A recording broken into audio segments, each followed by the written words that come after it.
Hi, welcome back. We're continuing the conversation on prostate health and men's health and physiotherapy today with the men's health physio Pierre Rocha. We're going to be talking a little bit about incontinence. So, Pierre, please tell us what is incontinence and why people get incontinence and what sort of products to use for incontinence. Perfect. Thanks, Joe. So when it comes to prostatectomies, we typically dealing with stress incontinence. And what that means is that your ability to maintain the closure pressure around your bladder components has failed or is failing or needs to be worked. And so remember, that's a consequence of a prostatectomy, especially in the beginning. There's a big assault on the prostate as they remove the prostate. And of course, you have a catheter and there's lots of bruising and things like that. And your poor pelvic floor, which is like your main component of closure around the urethra, is being compromised. So the best thing to do is to be prepared. And I like to prepare my patients so they know that this is going to happen. At most, you may be given an incontinence pad or two when you get discharged from the hospital.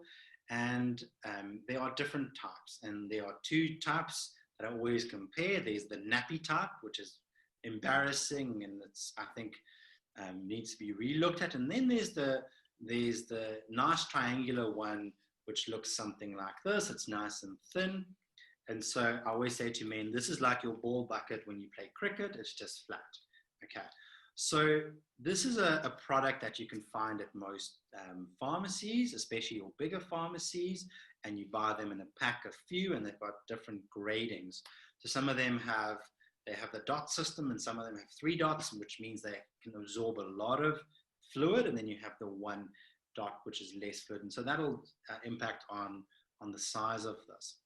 The important thing that I always say to men is this is obviously a product that is meant to promote penile health. I've had patients use other products that are not meant for this, which is not ideal. I've had patients use dishcloths and things like that, just to emphasize that the material that this is made up is a healthy material. It's meant to promote penile health and absorb, while other products might not do the same. But I also recognize that these end up being expensive and that these end up being costly in the long run. However, this is definitely the way to go in terms of penile health and things like that.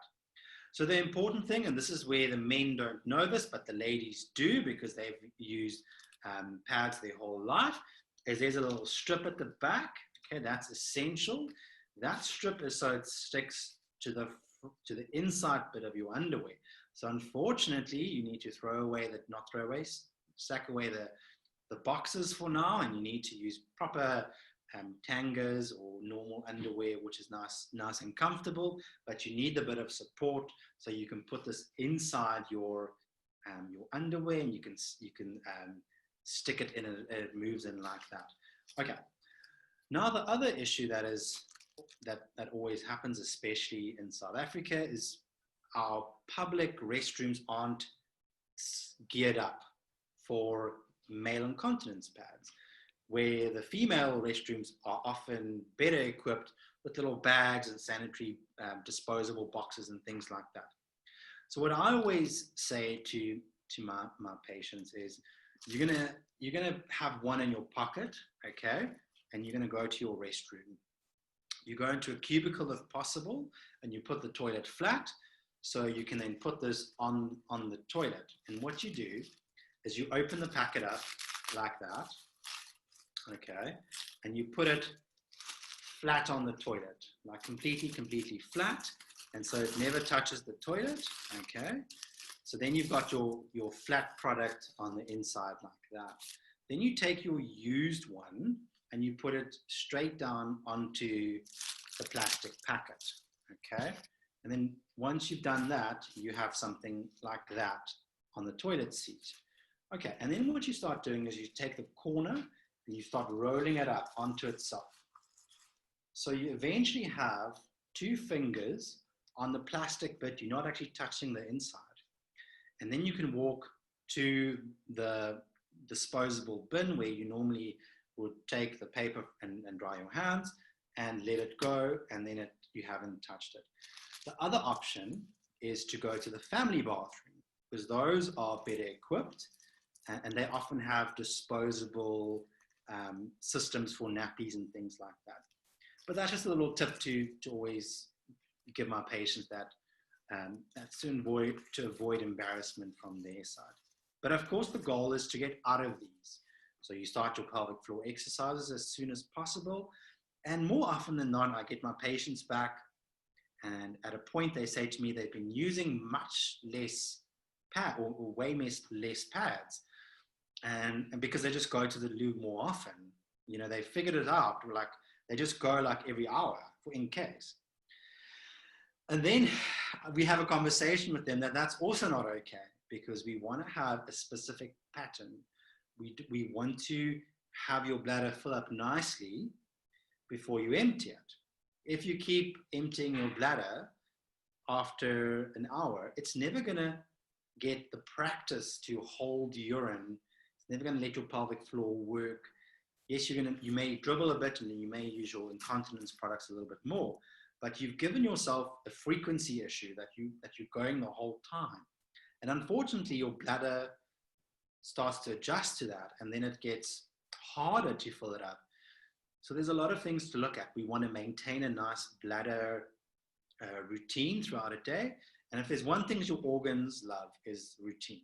Okay, so your bladder loves routine, and there's techniques that we can do to try and delay your urination a little bit.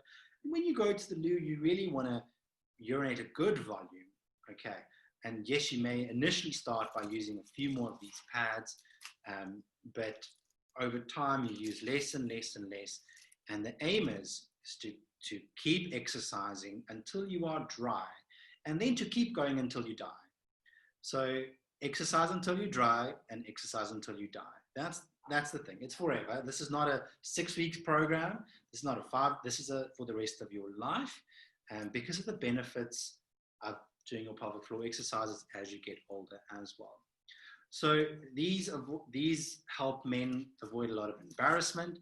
And let's say you get to a point where you're starting to become really dry, but now your mates phone you up and let's meet up at the bar, and you're going to be drinking 1 or 2 beers. You know what? Just pop one of these in. You're not quite there yet, and you're going to, when you sit on the bar chair and you get up, you may have a bit of a leak when there's pressure differences and things like that.